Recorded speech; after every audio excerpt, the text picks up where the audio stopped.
Hello, good day. Si Doc Patrick po ulit ito at ang pag-uusapan natin ay ang tungkol sa braces. So may mga pasyente na pumupunta dito sa clinic at nagtatanong tungkol sa braces. So tinatanong ko naman kung bakit gusto nila magkaroon ng braces. Ang sagot nila para tumuwid yung kanilang ngipin. Kasi kung minsan obvious na nakikita natin na sungki na yung ngipin at pag nag-smile sila medyo nagiging conscious na rin sila. Lalo na sa mga pictures, nakikita maaaring crowded yung ngipin or maaaring may mga spaces. So, yun ang kadalasan na complaint nila kung bakit nila gustong magkaroon ng braces. Ngunit, yung pagkakaroon ng braces ay hindi naman basta kakabitan lang ng dentist, makita na medyo sungki or may mga spaces. So, sinasabi ng dentist na kailangan medyo pag-aralan muna namin at kumuha ng mga diagnostic tools. Yung mga usual na diagnostic tools ay panoramic x-ray, cephalometric x-ray, meron din study cast, at meron din mga pictures. So, ipapakita ko po kung ano po mga itsura po niyan, yung mga x-rays po niyan, study cast, at mga pictures.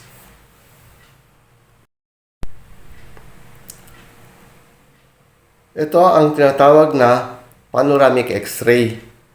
Dito makikita ng dentist yung buong dentition ng patient, hindi lang yung panglabas, pati yung nasa loob, like yung mga roots at mga underlying na tissues, mga bones at mga structures na matatagpuan. Ito makikita kung mayroon tinatawag na impacted na ngipin ang patient.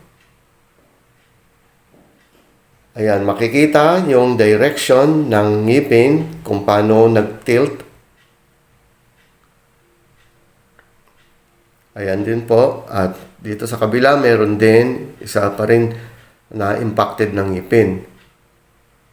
At makikita kung may mga butas, mga tinatawag na tooth decay. At dito, yung kanyang third molar, itong dark na area, ibig sabihin may butas na. Ganun din sa second molar niya.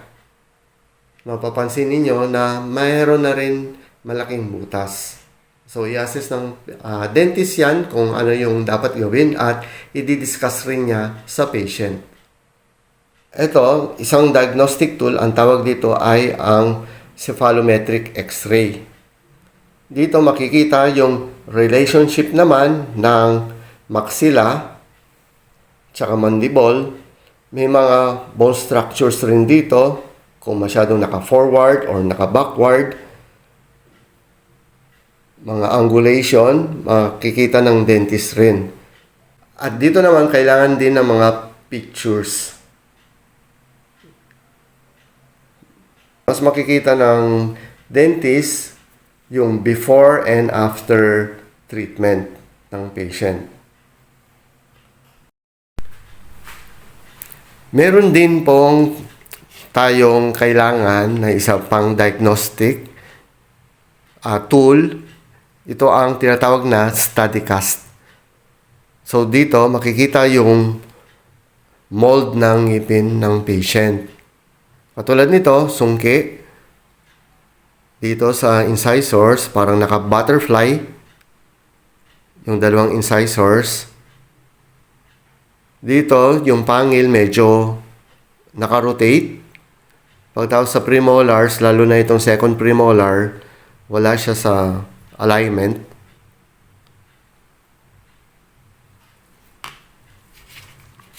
Ito naman yung lower niya. So sa incisors, lower incisors, meron crowding ng mga incisors. Dito, medyo nakalabas yung kanyang pangil at ito. So, makikita ng dentist yung mismong ngipin, even na kahit wala yung patient. Pwedeng pag-aralan ng dentist yung kanyang ngipin sa pamamagitan ng study cast din. So, usually, ganito ang bite ng patient.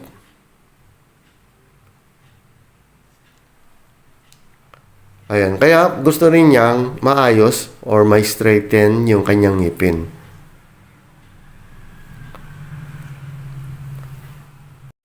Chine-check rin, lalo na kung mayroon clicking, lalo na pag nag-o-open, opening and closing. At kung minsan, makikita medyo tabingi konti yung bite ng patient.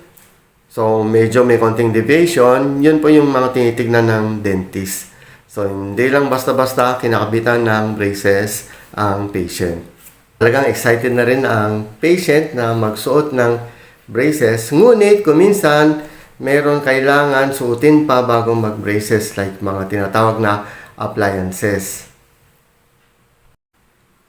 Kung makikita ninyo, crowded or sungki yung ngipin niya, lalo na dito sa anterior or sa harapan. May mga times na nakakatulong yung mga tinatawag na appliance like ito. Ito ay isang expander. Mayroon siyang screw dito sa gitna at ang patient ay mag-a-adjust. So, tuturuan ng dentist kung paano mag-adjust. Dito, meron slot. Ito yung tinatawag na susi. At binibigyan ng directions or instructions ng dentist kung paano mag-adjust. Kasi gagawin niya to sa bahay. Ayan. So, habang iniikot nito ng patient, unti-unti naman bumubuka. So, makikita, itong may arrow, yan ang susundin para hindi naman maligaw ang patient sa kanyang pag-adjust. So, depende ang turn. Dito, papakita ko lang. Hindi palaging turn ng turn. So, tinuturuan rin ng dentist kung kailan niya gagawin yung pag-turn nitong expander. Ayan, kung napansin nyo, unti-unti siyang bumubuka. Pagbuka niyan, na-develop din ang arch. Pagbuka nito, nakakatulong ang expander para mag-create ng spaces dito at magkasya yung mga ngipin. For example, ito, na-attain niya na yung ganito. So, nag-open siya ng ganun, pa sideways, nagkaroon ng sufficient space para magkasya yung mga ngipin.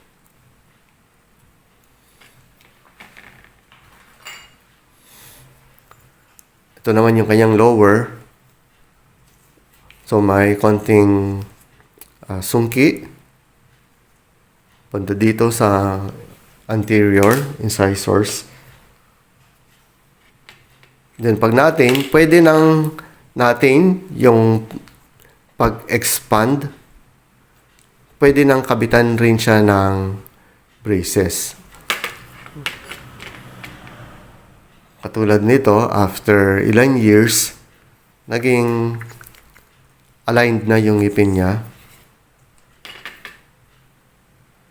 Ito, before. At ito naman yung after.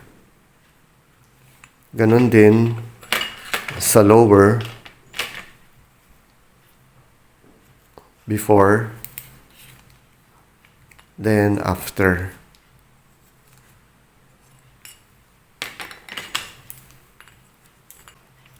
So ito, yung pangil niya hindi pa fully na nakalabas compared dito. Crossbite naman yung kanyang lateral incisors. Pero after braces,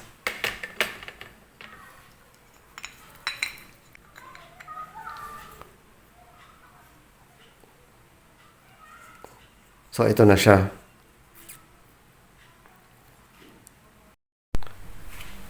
Meron din tayong iba't ibang brackets. Ito po yung pinaka-common ay ang stainless steel brackets.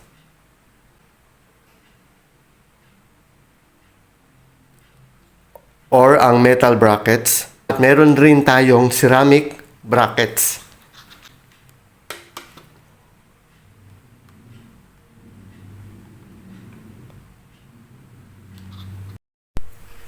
Meron din tayong tinatawag na self-ligating brackets, meron din metal na self-ligating brackets, at meron din ceramic na self-ligating brackets. Usually, ang mga ceramic brackets, yan yung mga patient na ayaw na ganong nahalata na meron braces sa kanyang ngipin. So, medyo whitish yung color na medyo tumutugma doon sa color or yung shade sa ngipin ng patient. So, hindi gaanong napapansin, not unlike yung metal or yung stainless steel na brackets. Usually, pumunta ang patient para sa kanyang monthly adjustment. So, dito, pinapalitan ng dentist yung mga ligatize or mga rubbers na tinatawag. At itong mga ligatize, iba-ibang kulay. Katulad yan, may pink, white, gold, green, black, at marami pang ibang kulay. So, dito, magiging excited naman rin ang patient dahil after a month, pwedeng green ang ilagay sa kanya. Then after a month, pwedeng pink or white or kung ano pang kulay na available like red or blue.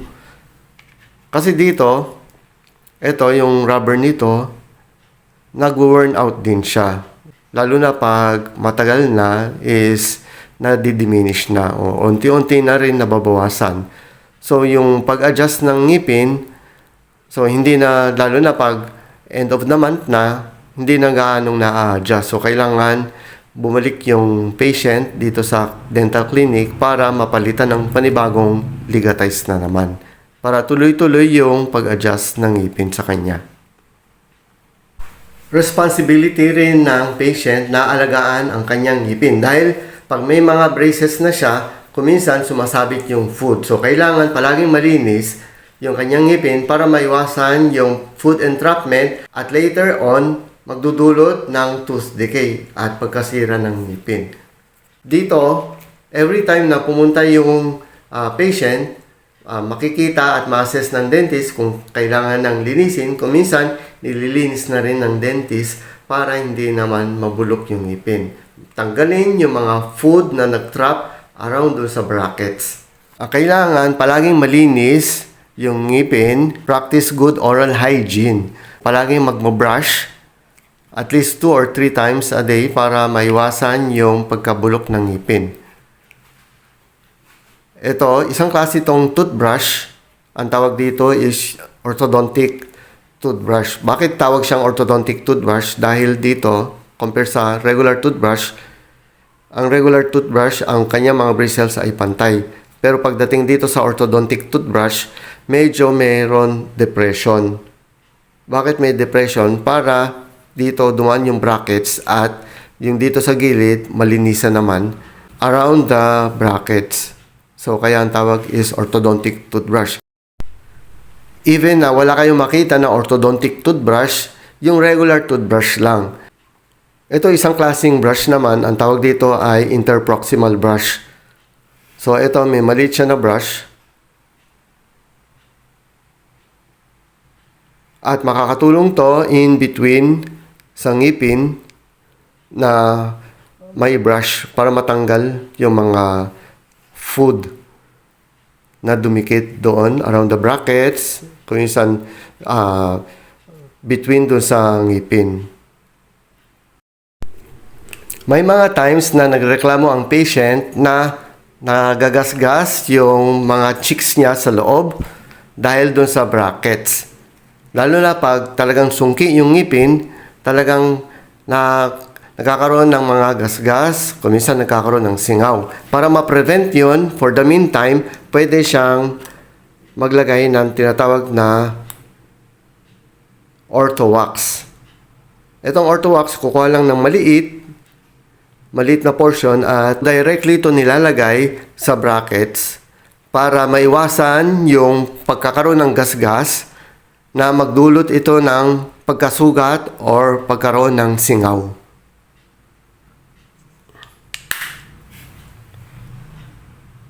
So dito ipapakita ko, ito may patient na sungki. Kung mapapansin ninyo yung kanyang pangil sa upper right, ay wala sa tamang posisyon. Nasa harapan siya ng lateral incisors. At dito sa bandang likod, mapapansin ninyo, meron siyang baby tooth. So maaaring kasi hindi natanggal yan at naghanap ang pangil na or lugar kung saan siya mag-erap at napili niya banda dito sa harapan naman ng lateral incisors. So ayan dito, yung side view, ito yung pangil, yung upper right na canine nandun sa harapan ng lateral incisors at meron siyang retained na baby tooth. Usually ano siya, pangil din. Itinry natin na iusog, binunot muna natin yung baby tooth at inusog natin paunti-unti yung pangil papunta doon sa kanyang tamang pwesto. At ito, isang candidate for braces. Itong patient na meron tinatawag na crossbite. Ang crossbite is yung upper incisors at lower incisors medyo reverse. Katulad itong upper incisors nasa likuran at yung lower incisors naman nasa harapan. Ang tama kasi is yung upper incisors ay nasa harap at yung lower incisors naman ay nasa likod. At bukod doon, medyo may mga sungki rin siya katulad yung mga pangil, yung nasa taas medyo rotated pa. So, naiko-correct din naman ito ng braces. So, katulad nito, unlike yung kanina, unti-unting nailalabas yung kanyang upper na incisors or front teeth. And after a few months na regular na nagbe-visit sa dentist, nakikita na nawawala na yung tinatawag na crossbite. Usually every month ang pag-visit sa dentist para mapalitan yung tinatawag na ligatize at magawa yung mga proper adjustment like yung pagpalit rin ng wires. So yan yung mga ginagawa ng dentist. And eventually, pag okay na siya at na-straighten na yung ngipin, pwede na siya mag-proceed sa bracket removal at pwede na rin siyang magsuot ng tinatawag na retainers.